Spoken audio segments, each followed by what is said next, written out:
안녕하세요. 특허법 담당하고 있는 조윤중입니다.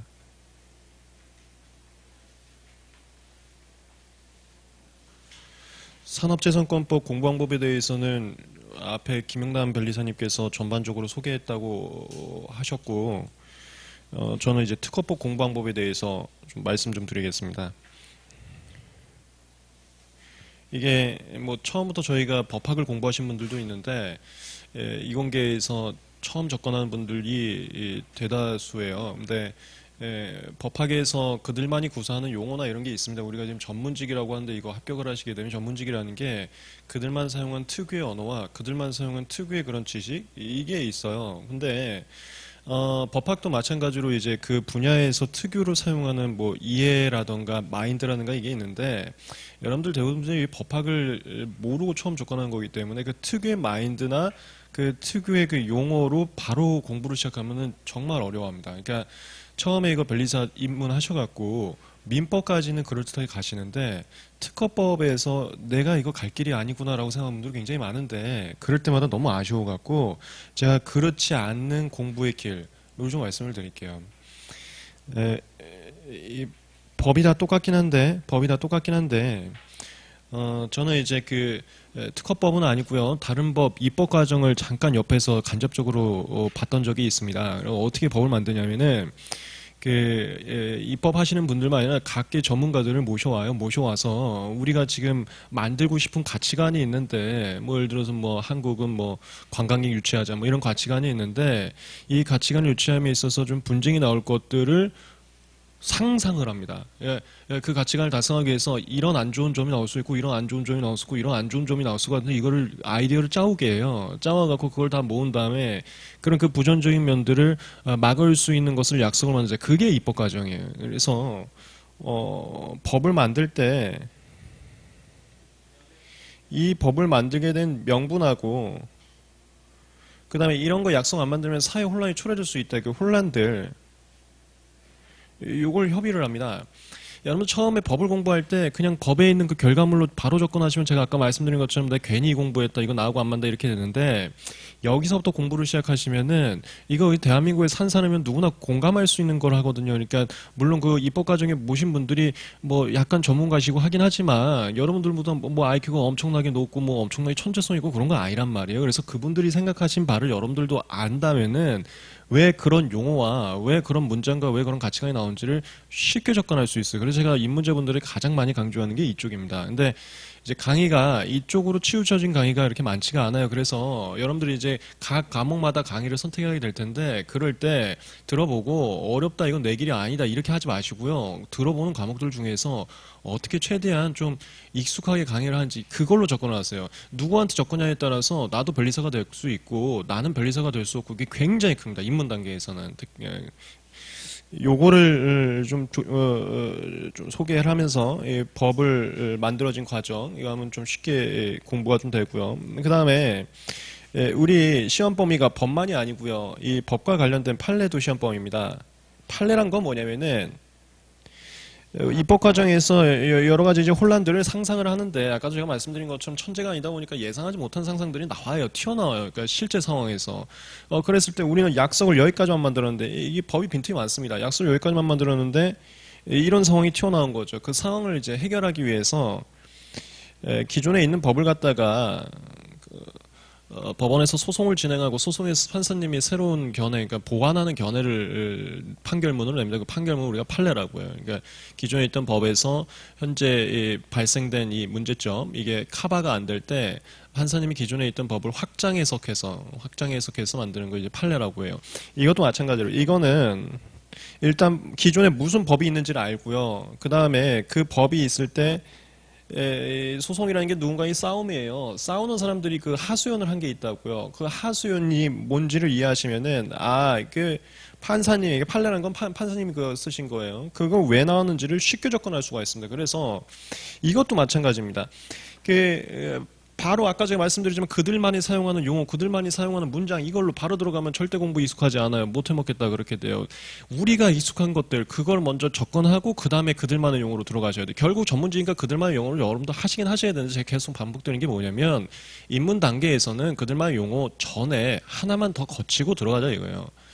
판례도 그냥 공부하시면 안 되고요. 그냥 여기 나온 판결문을 그대로 이제 어려운 용어, 법정 용어로 공부하시면 안 되고 일상적으로 우리가 겪는 것들, 그거 싸우는 사람들이 일상적인 얘기했을 거 아닙니까? 그거를 이해한 상태에서 왜 결론이 나오는지를 접근하는 게 굉장히 중요합니다. 그리고 하나만 더 말씀드릴게요. 이게 입문 단계다 보니까 이걸 중요하다고 강조하는 거고 이걸 중요하다고 강조하는 건데 하나만 더 말씀드릴게요. 얘하고 좀 이게 그 뉘앙스가 좀 달라요. 얘는 입법 단계고 얘는 이제 판사님이 판결하는 단계여서 비슷하면서도 좀 뉘앙스가 다릅니다. 그래서 공부하실 때 얘하고 얘를 짬뽕하면서 입문하면 안 돼요. 이게 단계별로 공부하는 게 굉장히 중요합니다. 그동안에 이제 변리사청에서는 그 강의를 할 때 시험 범위가 법하고 판례다 보니까 법하고 판례를 짬뽕해서 강의를 해왔어요. 그러니까 또 입문 단계에서 이건 내 길이 아닌 거고 가는 거야. 근데 나눠서 여기 명분들을 좀 이해하면서 하면은 다 변리사가 될 수가 있어요. 그래서 제 강의가 지금 유일한데요. 제 강의는 기본 강의를 할 때 그 판례를 하질 않습니다. 이거 법까지 많아요. 그리고 판례는 나중에 법이 완성됐을 때, 판례가 만들어진 과정도 그래요. 법을 완성하고 나서 그 다음에 이제 확장하는 거여서 우리 수업도 그렇게 진행합니다. 나중에 판례 강의라고 추가적으로 해요. 그래서 제 강의는 필수 강의가 이 두 개입니다. 이게 두 개다 보니까 뭐 일각에서는 뭐 강의 뭐 두 개나 들으라는 거예요. 그렇게 생각하실 수 있는데 그거는 일단 오해시고요. 네. 그건 오해고 여러분들을 위한 제 충심입니다. 충심. 짬뽕하면 절대 쉽게 못해요. 그래서 나눈 거다.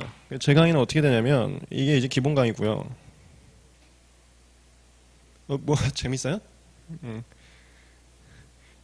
이거 이제 법 만들어준 거, 법에 대해서 배울 거고요. 이거 이제 이게 판례강입니다. 아마 이름이 중국 강의라고 돼 있을 거예요.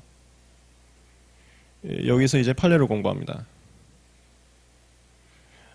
요거는 그 실강은 지금 종강했고요. 여러분들 이거 인터넷 강의로 하셔야 돼요. 인터넷 강의가 올라가 있을 테니까 인터넷 강의로 하시면 되고요. 중국 강의는 이게 실강이 7월 27일 날 개강합니다. 근데 여러분들 기본 강의 듣고 이거 오셔야 되니까 이것도 이제 인터넷 강의로 하셔야겠죠. 바로 실강 진행하면서 인터넷 올라옵니다. 요 두 강의가 이게 필수 코스예요. 그리고 제가 그 강의가 하나 더 곁다리로 들어가는데 판례는 다 수월하게 오세요. 그러니까 무슨 소리냐면 아까도 말씀드렸지만 결국에는 여기서 특유하게 쓰는 그 마인드나 그 용어나 이게 익숙해지시면은 그 다음부터는 전문성 있게 공부해도 전문성 있게 따라갈 수가 있어요. 그러니까 이런 그냥 일반적인 얘기 안 해도 다 숙지가 되거든요. 무슨 소리냐면 이거 판례 강의가 제 기본 강의 하고 나서 그 다음에 오는 거 아닙니까? 기본 강의에서 법이 어떻게 돌아가고 이 전문성이 살짝 생깁니다. 그래서 판례 강의에서는 물론 제가 이런 하소연들을 좀 소개시켜서 더 쉽게 하게 해드릴 건데 기본 강의만 잘 거치면은 여기는 우리만이 구사하는 용어, 그러니까 우리 변리사가 되셔서 쓸 용어들로 이렇게 소통을 해도 다 강의가 돼요. 판례 강의는 되게 문제 없이 다 잘 따라오십니다. 이건 걱정하지 마세요, 여러분들. 결국 이게 조문 잡는 거거든요. 이 기틀 잡는 거. 이게 기본 강의만으로 조금 안 잡히는 분도 계세요. 그러니까 무슨 소리냐면 저는 강의 목적이 중간 정도 이해력 가신 분만 이해한다. 뭐 아니면 상위 친구들만 데리고 가서 내가 만점자 만들겠다. 그게 전혀 아니에요. 저는 수강하는 모든 사람들이 이걸 이해하고 변리사가 내 길이 아니고라는 말은 절대 안 나오게. 저는 무조건 그건 강의 문제라고 생각해요. 이 법 하다 보면 할 수 있습니다. 그게 제 목적이기 때문에 기본 강의를 듣다 보면 그렇지, 그럴 수 있지, 그렇겠다라는 생각은 들 겁니다. 생각은 드는데 종강이 되고 나서 잠깐만 내가 강의 들을 때는 그렇지 했었는데 내 시험장 가기 위해서 뭔가를 외워야 되는데 뭘 외워야 되지? 이게 사람마다 좀 다르시더라고요. 어떤 분들은 기본강의만 돼도 정확하게 내가 이거 외우면 시험장 가면 되겠다. 앞으로 남은 기간 동안 이거 외우고 시험장 가다. 이게 세워지는 분들도 있는데 그게 조금 안 되는 분들도 있어요. 안 되는 분들을 좀 또 도와드리려고 중간에 이제 소스식으로 조문특강이라고 있습니다. 이것도 이제 법에 대해서 하는데요. 법에 대해서 하는데 기본 강의하고 조문특강하고 뭐가 다르냐면 얘는 지금 인터넷 보시면 18회차로 돼 있을 거예요. 1회차당 한 3시간에서 4시간 됩니다. 1회차당. 얘는 지금 10회차. 얘는 제가 실강을 단가로는 안 하고 제가 여기 학교교육 퍼포먼스 운영하는 종합반이 있습니다. 그냥 매일 아침마다 이렇게 모셔와갖고 그냥 공간에 이렇게 딱 두셔서 강제로 공부하게 하는 그 종합반 코스가 있어요. 예, 거기서만 제가 강의를 해서 실강은 없습니다. 조문특강. 실강은 없고 온라인 강의가 있어요. 지금 온라인 강의 올라가 있거든요. 조문특강 지금 진행 중에 있고 인터넷 강의가 있는데 요건 10회차고요. 이것도 뭐 한 회차당 한 4시간 정도 할 겁니다. 아마. 하는데 이 기본 강의는 제 특유의 진도 순서가 있습니다. 그 특허법을 이해함에 있어서 이런 순서가 좋다라는 게 제가 정해놓은 게 있어요. 그 순서대로 진도를 나가고 조문특강에서는 순서대로 나가지가 않고 각 조문들을 비교식으로 나갑니다. 1번 순서하고 8번 순서를 짬뽕해서 비교하면서 얘는 이랬고 얘는 이랬기 때문에 이렇게 외우시면 돼요를 제가 정확하게 더 잡아드려요. 그래서 조문특강까지 가면 완벽하게 외우는 게 뭐가 될지를 더 숙지할 수 있습니다. 요거는 이제 선택이에요. 얘하고 얘는 필수고요. 강의가 좀 이렇게 진행이 되고 그 다음에 하나 더요. 여기 지금 판례가 있어도 여전히 빈틈이 있을 수가 있습니다. 하여튼 이 세상이랑 여기 법은 천재가 모든 걸 완벽하게 만드는 그쪽이 아니어서 빈틈이 무조건 있어요. 뭐야 그런 일도 있었어? 이런 게 무조건 생깁니다. 그랬을 때 판례로서도 보완을 하지만 이 법을 그냥 추가해버려요. 법을 더 만들어버립니다. 안 되겠다 안 되겠다 더 만들어야겠다. 이게 조금 스트레스를 받는데 우리가 민법은 그렇게 개정사항이 별로 없어요. 여러분들이 지금 공부하시는 법 중에 민법하고 산재법인데 민법은 개정사항이 별로 없는데 산재법은 조금 아쉽게도 개정사항이 매년 있습니다. 그래서 이 개정사항을 좀 체크하셔야 돼요. 무슨 소리냐면 예를 들어서 7월 달에 기본 강의 한다고 했었잖아요. 그러면 그 당시에 법으로 강의를 나가거든요. 근데 강의가 종강되고 나서 법이 개정되면 여러분들 시험 보니까 바뀔 수 있다는 소리예요. 그래서 이게 강의가 끝났어도 이제 개정사항들 계속 이렇게 체크를 하셔야 되는데 그거는 개정사항이 너무 많다 그러면 제가 별도의 특강 이런 식으로 하고요. 무료 특강으로 하고 개정사항이 그냥 사소한 거다. 어느 정도 이게 기본 강의나 판례 강의를 했으면 충분히 제가 자료만 올려드려도 알 수 있다 하면은 이거 제가 홈페이지에 올리고 있습니다. 그 jhjgroup.com 여기 변리사시험 특허법이라고 있거든요. 변리사 시험 특허법 게시판 여기다 올리고 있기 때문에 기본 강의, 중간 강의 필수 과정이고요. 그 다음에 게시판에 수시로 들어오셔야 돼. 그리고 판례도 마찬가지예요. 판례도 제가 수업을 7월 27일 날 나간다고 하지 않았습니까? 그럼 7월 27일 전까지 나온 판례들로 강의를 할 거예요. 그런데 시험 범위가 올해 말까지예요. 그러니까 올해 12월 31일까지 나온 판례가 시험 범위거든요. 우리가 7월에 수업하고 7월부터 12월까지 판례가 더 나올 거 아닙니까? 그걸 또 체크하셔야 돼. 근데 그게 신규 법리고 좀 어렵다 그러면 제가 무료 특강 올릴 거고요. 별거 아니고 기존의 내용하고 비슷한 거고 자료만으로 충분하다 그러면 제가 계속 게시판에도 올릴 겁니다. 그래서 요 게시판을 계속 포함. 기본 강의, 중급 강의, 게시판 이게 필수, 주문 특강이 선택. 여기까지 하면 이제 특허법에 대해서 감은 올 겁니다. 100% 올 겁니다. 제가 이런 강의 스타일을 처음으로 만들었고요. 현재는 이제 다른 강사님들도 좋아서 따라하려고 하고 계시고요. 그 다음에 성과물도 당연코 이제 제 쪽이 제일 높습니다. 저희는 이제 1차 만점자 배출했고요. 이건 뭐 자랑은 아니고 일단 뭐 재수 없으면 사과드리는데 1차 만점자 배출했고 2차 그 고득점 합격자 배출했습니다. 그 배출하신 분들은 다 제 게시판 가시면 수기 있고요. 수기 보시면 이렇게 공부하는구나 이런 거 참고하면 도움이 될 겁니다.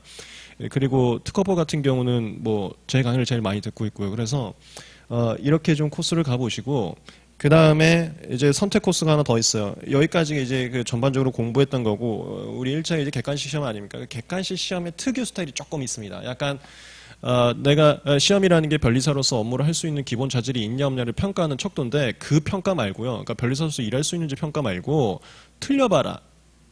틀려봐라야지 다른 사람 맞추고 다른 사람 틀릴 테니까 틀려봐라라고 그냥 센스 갖다 내는 문제들이 있어요. 변리사 지식 말고 약간의 그런 좀 미묘한 센스, 숨은 그림 찾기 그거를 약간 연습하셔야 돼요. 그래서 그 연습하는 게 문제풀이 강의들이 있습니다. 첫 번째가 월말 모의고사라고 요거 매월 마지막 토요일마다 진행합니다. 네, 특허는 제가 내고 그 상표는 아까 소개하셨던 김일루 변호사님 내고 그다음에 디보 이렇게 내서 산재법을 매월 시험을 봐요. 그 다음에 기출문제 풀이 강의 하고요. 이거 아마 한 8월, 9월쯤 아마 개강할 것 같습니다. 개강하고 객관식도 문제집이 또 나와요. 이 객관식 문제 풀이도 가고요. 그래서 요게 문제 풀이 강의들. 얘네들은 다 선택.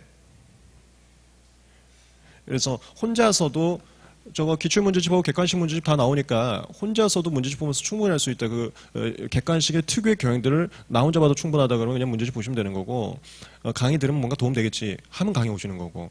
근데 월말 모의고사는 정기적으로 한번 봤으면 좋겠어요. 저 월말 모의고사는 공부에 도움이 되는 것도 아니고요. 여러분들 그거 하나만 말씀드릴게요. 이게 내 스스로가 뿌듯할 정도로 공부하면 합격할 수 있는 거로 장담 못합니다. 나는 내 스스로에게 자신감 있을 정도로 열심히 했으니까 합격하겠지. 그거 위험해요. 이게 600명에 들어야 됩니다. 그러니까 남들하고 대비했을 때 600등 안에 들어와야 합격을 한다고. 그게 무슨 소리냐면 월말 모의고사를 와서 나는 내 스스로 와서 진짜 공부 열심히 한 것 같은데 점수를 봐갖고 역시 내가 잘하네 됐어 이거거나 이게 좀 다른 친구 더 잘하네 이거를 좀 매월 평가를 해야 돼요. 그래서 만약에 조금 미흡하다 그러면 더 해야겠구나 이런 감각 잡는 거. 감각 잡는 걸 위해서라도 월말 모의고사 좀 추천을 드리고 그리고 이렇게 되면 마지막에 심사 기준이라고 있는데 이거 정리 강의와 최종 정리 강의 여기까지 맞추면 이제 제 강의는 코스는 끝나는 겁니다. 여기도 다 선택이고요. 선택인데 이거 하나만 알아두세요. 최종 정리 이제 교재 나오니까 교재 나오면 교재만 혼자 보셔도 되고 이 심사규 정리라고 있어요. 이거 나중에 수업 듣다 보면 심사규라는 게 뭔지 이제 배우시게 될 건데 얘는 강의를 안 듣더라도요. 제가 그 아까 홈페이지에다가 다 자료를 올릴 겁니다. 그래서 얘는 자료라도 꼭 보세요. 강의를 안 들어도 자료라도 나중에 한 11월이나 12월쯤에 올릴 거거든요. 그렇게 하면은 특허법 정리가 됩니다. 그래서 강의 코스에 대해서 전반적으로 좀 소개를 드렸고요. 그 다음에 뭐 질문사항이나 그런 거 있으면 여기 홈페이지 와서 편하게 또 이용해 보시고요. 여기 채팅창도 있거든요. 다른 수험생들하고 채팅 쳐도 됩니다. 찾아보면 있어요. 채팅창 그런 거. 그 다음에 마지막으로 이거 말씀드릴게요. 이 시험 1차건 2차건 월요일부터 금요일까지 8시간 공부하면은 모든 강사님들 다들 이거 합격한다 이렇게 말씀하세요. 월요일부터 금요일까지 8시간 공부하면 합격한다고 하는데 그걸 아셔야 돼. 이 8시간이 독서실에 앉아있는 시간을 얘기하는 게 아닙니다. 그러니까 순공부 시간, 순공부 시간. 8시간 순공부 하려면은 집중력 엄청난 보시면 뭐 10시간이면 할 수 있겠지만 밥 먹는 시간, 점심하고 저녁 1시간씩 빼갖고 아침 안 먹어버리고 그러면 되겠지만 힘들어요. 그래서 요거 지키려면 그래도 하루에 그래도 한 11시간 이상 독서실에 앉아 계시어야 돼요. 11시간 이상. 근데 하나만 말씀드릴게요.